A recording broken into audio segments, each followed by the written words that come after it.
En el video anterior habíamos visto que el calor específico de un material podría no depender exclusivamente del material, sino también del estado de agregación, que particularmente para los gases se da una diferencia bastante marcada entre el calor específico de un gas a presión constante y el calor específico a volumen constante. Y eso nos obligó a introducir una nueva función, el trabajo, la función de trayectoria, como vamos a ver enseguida, que incluyéndola adecuadamente en nuestros conceptos previos, variación de energía interna, calor y ahora sumándole el trabajo, nos van a llevar a enunciar de manera bastante directa el primer principio de la termodinámica.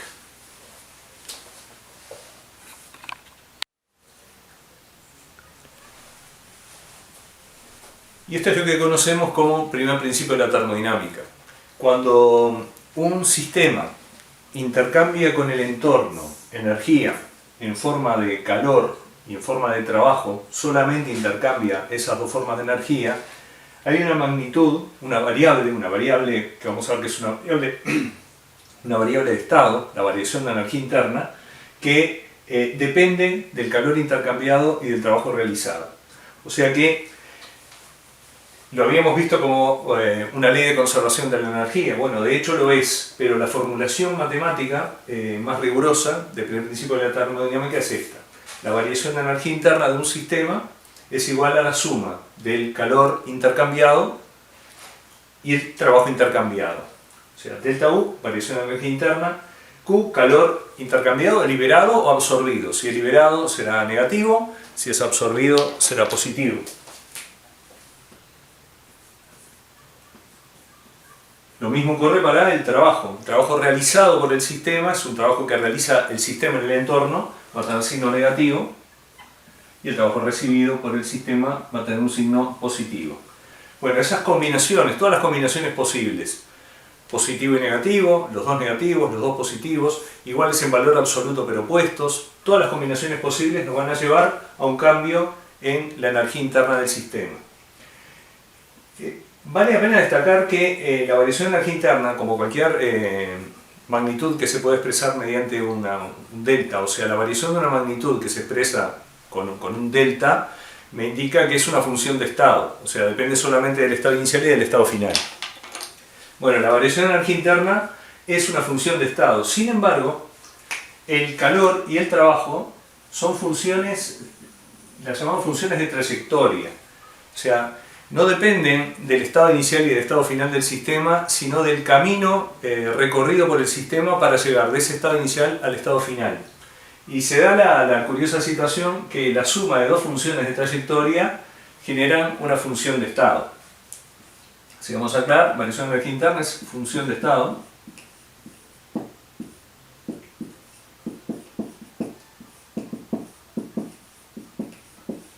Mientras que tanto el calor intercambiado como el trabajo intercambiado son funciones de trayectoria.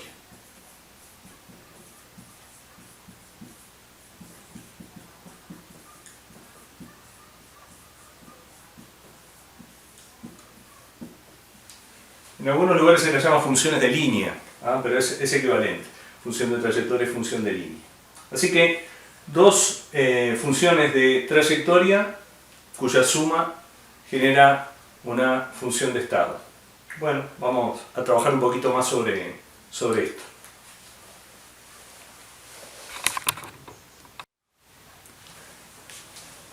Para representar la diferencia entre una función de estado y una función de trayectoria, un buen ejemplo lo podemos tomar de la física, de la mecánica de la cinemática concretamente, que hace diferencias entre el desplazamiento y el recorrido. Imagínense que yo estoy acá cómodamente sentado en mi sillón y tengo que salir. Me tengo que levantar del sillón e ir hacia la puerta. O sea, si lo hago en línea recta, puedo representar ese desplazamiento con un vector que tiene punto de aplicación en mi punto de salida. La flecha señala el punto de llegada. Y lo que ocurrió fue una variación de las coordenadas espaciales que puede expresarse mediante un delta. O sea, conociendo la posición inicial y la posición final, hago la diferencia, o sea, delta X, delta Y, y puedo ubicar exactamente el desplazamiento de este móvil, que en este caso soy yo saliendo. Ahora, si antes de salir me acuerdo que tengo que pasar a buscar las llaves, que dejé en la mesita de luz los documentos, que tengo que recoger el tapabocas, y voy saliendo hacia la puerta, pero me acuerdo que tengo que recoger el celular, y después recién llego a mi punto final, que sería la puerta, y estoy pronto para salir, el recorrido que hice dentro de casa es mucho mayor que el desplazamiento. Bueno, las funciones de estado y las funciones de trayectoria tienen esas características. Con el desplazamiento es más evidente porque lo estamos viendo, ¿no? Podemos grabar el recorrido que sigue la persona y después ver de dónde salió a dónde llegó y trazar una línea. Con las funciones termodinámicas no es tan sencillo, pero la idea es la misma, ¿ah? Funciones de estado, funciones de trayectoria, desplazamiento, función de estado, recorrido, función de trayectoria. En termodinámica, todos los deltas, delta H, delta U, delta G, delta S, son funciones de estado. El calor, el trabajo, son funciones de trayectoria.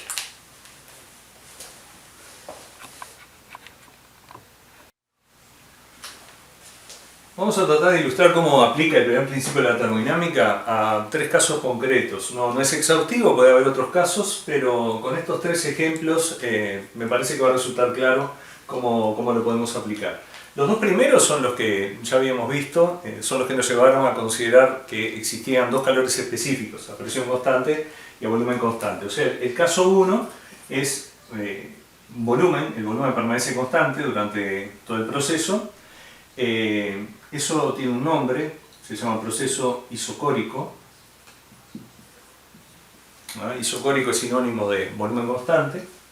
En el caso 2, la presión del gas y la presión externa pueden igualarse porque el émbolo tiene libertad de movimiento, o sea, cuando está en equilibrio es porque la presión externa y la presión interna son iguales, pero si aumenta la presión del gas y la presión externa permanece constante, el émbolo se va a desplazar hacia arriba, y si aumentamos la presión desde la parte superior, el émbolo se va a desplazar hacia abajo comprimiendo al gas.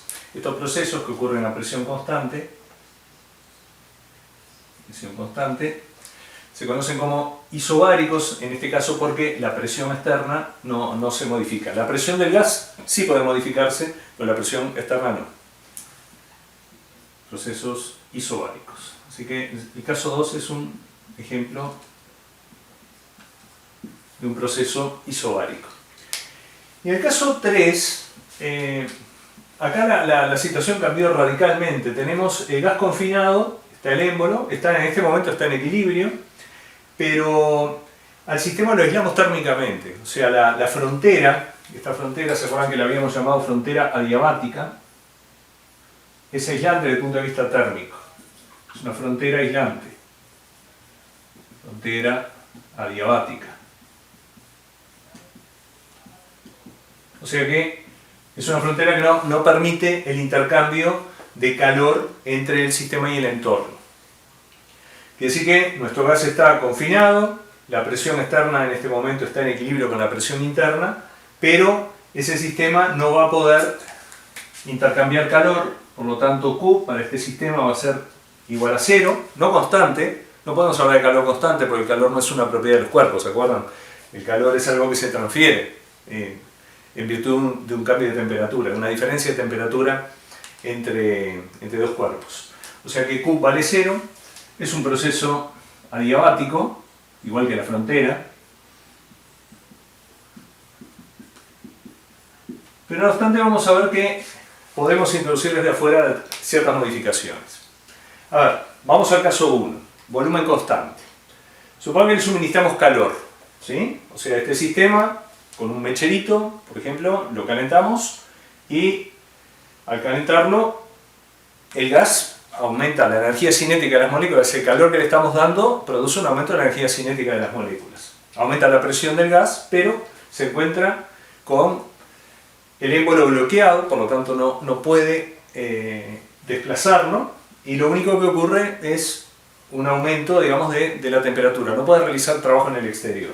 En este caso, Si nosotros le suministramos calor, o sea, le damos calor, Q mayor que 0, Q positivo, le dimos calor, podríamos haberle quitado calor de simplemente ver un ejemplo en el que le dimos calor. Podía haber perdido calor, también lo podríamos haber sumergido en un baño de agua que estuviera a una temperatura menor que la inicial.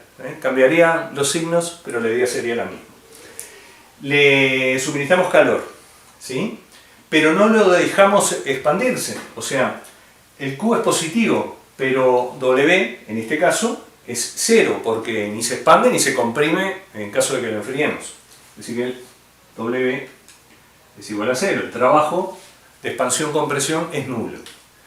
Bueno, si W vale 0 y lo que hicimos fue suministrarle calor, ¿en qué se empleó ese calor? Y bueno, nosotros lo podemos observar, lo podemos hasta medir, aumentó la temperatura. Bueno, todo el calor suministrado se transformó en un aumento en la energía interna. O sea que vamos a tener que delta U es mayor que 0. O sea, ¿qué es lo que está corriendo en este caso? Que delta U, no quedó mucho espacio para ponerlo, la variación de energía interna, delta U, es igual a Q. ¿Sí? Porque W vale 0. Este calor, Q, que fue el calor que le suministramos, nosotros se lo suministramos con un calentador común y corriente, pero el sistema marcó las condiciones en las que se intercambió ese calor. Por ser un proceso isocórico, este Q es Q sub P, o sea, es calor intercambiado a volumen constante, porque que sea volumen constante o a presión constante no va a depender del calentador, va a depender de las condiciones del sistema cuando recibió o cuando se dio ese calor que se intercambió. ¿De acuerdo? Acá teníamos el caso 1 medianamente estudiado. Aplicando el primer principio de la termodinámica, llegamos a la conclusión que delta U es igual a Q porque W vale 0. En el segundo caso, que fue el que estudiamos, uno de los que estudiamos anteriormente, proceso isobárico. Bueno, si el proceso es isobárico, quiere decir que la presión externa es constante. Si la presión externa es constante, el gas al recibir calor, le dimos calor, seguimos con la misma pauta, ¿no? Le estamos entregando calor. Calor absorbido, Q mayor que 0. ¿Qué efecto tuvo el suministro de calor? El sistema, la presión del gas, al suministrarle calor, al elevarse la temperatura, aumentó la presión interna del gas. La presión externa sigue siendo la misma, por lo tanto, el émbolo salió de su estado de equilibrio, o sea, el sistema entero salió de su estado de equilibrio, y el émbolo ascendió. ¿Sí? O sea, aumenta la presión interna y el émbolo sube hasta que la presión interna y la presión externa se igualan. O hasta que salta la tapa del émbolo porque se nos termina el recipiente. Bueno, ese émbolo que asciende, porque lo empuja el gas, me está diciendo que el gas está realizando un trabajo de expansión. O sea, se está realizando un trabajo en contra de una fuerza que está determinada por el cociente entre la fuerza y la superficie. Eso en definitiva es la presión, fuerza dividido superficie. Quiere decir que le suministramos calor, el calor es mayor que 0, pero el sistema realizó un trabajo en el exterior. W es menor que 0, o sea, recibe calor, Q positivo, realiza trabajo, W negativo.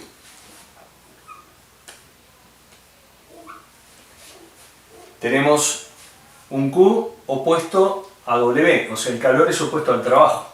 Recibe calor, realiza trabajo. Bien, ¿qué es lo que pasa en un caso como estos?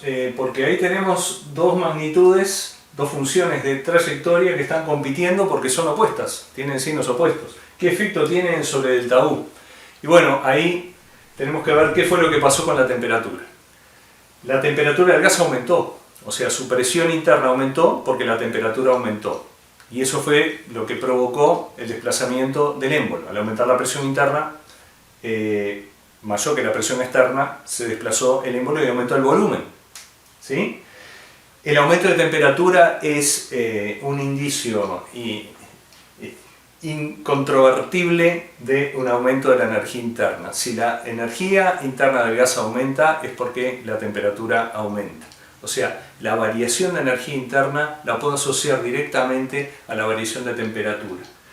Si aumentó la temperatura, yo sé que acá tengo dos magnitudes, no tengo cómo evaluarlas porque no tengo datos, no puedo cuantificarlas, no sé cuánto calor recibió, no sé cuánto trabajo realizó, pero sé que la temperatura aumentó. Si la temperatura aumentó, la variación de energía interna es positiva, o sea, la energía interna también aumentó. Así que en este caso, delta U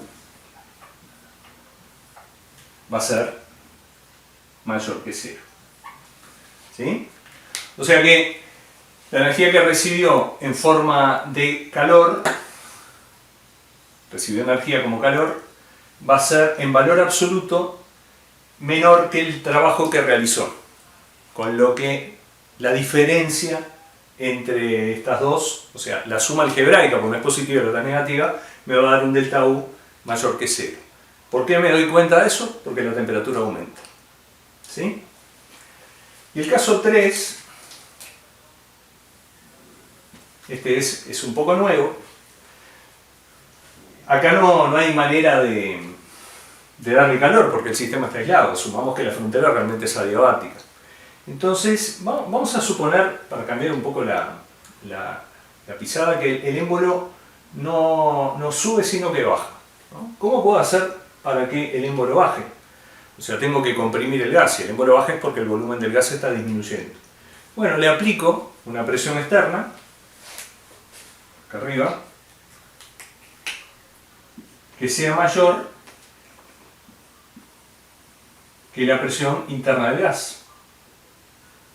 El dibujo no ayuda mucho a imaginar cómo se lo aplico, pero podría. Tengo una bandeja ahí con unas pesas, una bandeja corrediza, le quito la bandeja y dejo que las pesas caigan sobre el émbolo, ¿no? Así que si queremos hacer el experimento real es bastante más complicado, pero podemos hacer un experimento mental en el que la presión aumenta, una presión externa, la presión exterior es mayor que la presión del gas. Si la presión exterior es mayor que la presión del gas, el gas va a ser comprimido por esa presión exterior. Bueno, si el gas es comprimido por una presión exterior, ahora no es el gas el que está haciendo trabajo sobre el entorno, es el entorno el que está haciendo trabajo sobre él. O sea, el gas está recibiendo trabajo. El calor vale 0, ya lo tenemos anotado ahí arriba. ¿Sí? Y el trabajo está siendo recibido por el sistema. O sea, si el sistema recibe trabajo, el signo de ese trabajo es positivo para el sistema. O sea, si el sistema lo realiza, es negativo. Si el sistema lo recibe, es positivo. Por lo tanto, cuando aplicamos el primer principio de la termodinámica, tenemos que Q vale 0, W es positivo y por lo tanto delta U tiene que ser positivo. O sea, delta U es mayor que 0 y acá puedo poner que delta U, así como en este caso la variación de energía interna era exactamente igual al calor recibido, en este caso la variación de energía interna va a ser igual al trabajo recibido, porque Q vale 0. Así que bueno, con estos 3 ejemplos, podríamos ver otros, podemos ver ejemplos incluso en los que pasan varias cosas a la vez, pero estamos aplicando el primer principio de la termodinámica al comportamiento de un gas que sufre intercambios de calor solamente, intercambios de trabajo solamente, caso 1 y caso 3, y casos en los que recibe calor, realiza trabajo, podría haber recibido trabajo y liberado calor. Están abiertas todas las posibilidades. ¿Ah? Esto se cumple siempre. ¿Ah? Es un principio. Acuérdense que los principios asumimos que siempre se han cumplido y siempre se cumplirán. No hay posibilidades jamás en la historia de la ciencia se ha detectado un solo fallo al cumplimiento de este principio y al cumplimiento de ninguno de los otros principios de la termodinámica. Así que bueno, con esto estamos prontos para estudiar ya con más detalle, dedicamos bastante tiempo al calor, vamos a estudiar con más detalle cómo se intercambia el trabajo, las distintas trayectorias por las cuales se puede intercambiar trabajo entre un sistema y el entorno.